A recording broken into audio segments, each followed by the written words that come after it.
So AD just mentioned the Leopard being the best pub in Donny. Yeah, it's got the best stage in Doncaster. It's actually a suspended stage. It's suspended floor, the dance floor.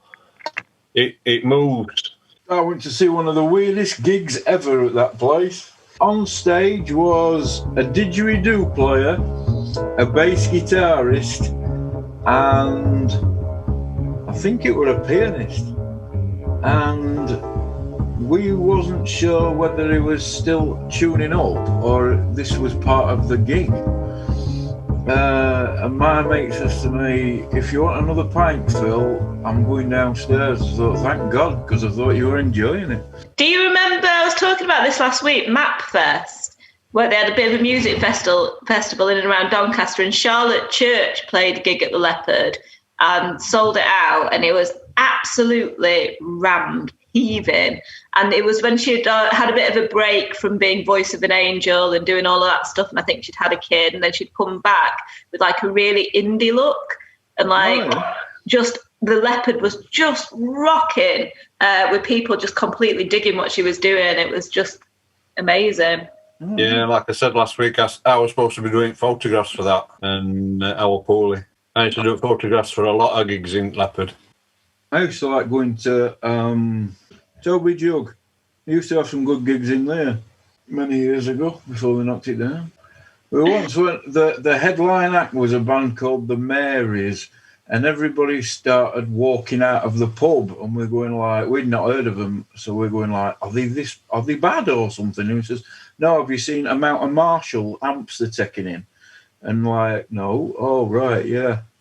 So you could hear it outside better than you could hear it inside. It was interesting one for playing to an empty pub. So has anyone ever been to a concert or a gig or anything that's gone wrong and that you remember? Student Union, Donny College, when it used to be on Waterdale.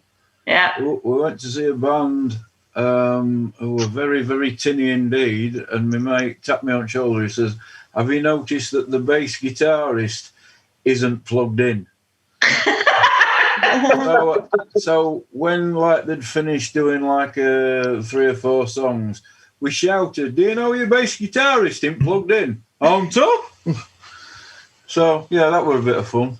And one nearly getting electrocuted as well. That was good. What happened there?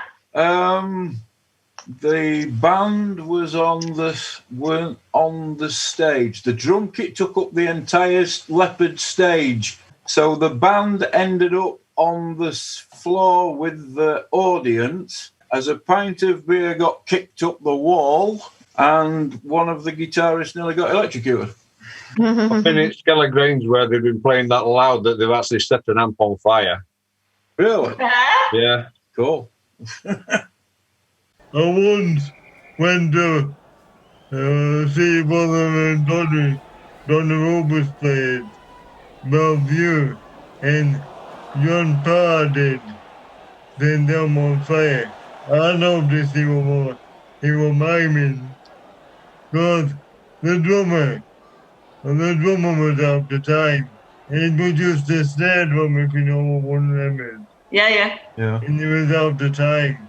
I said to me, mate, he's miming him.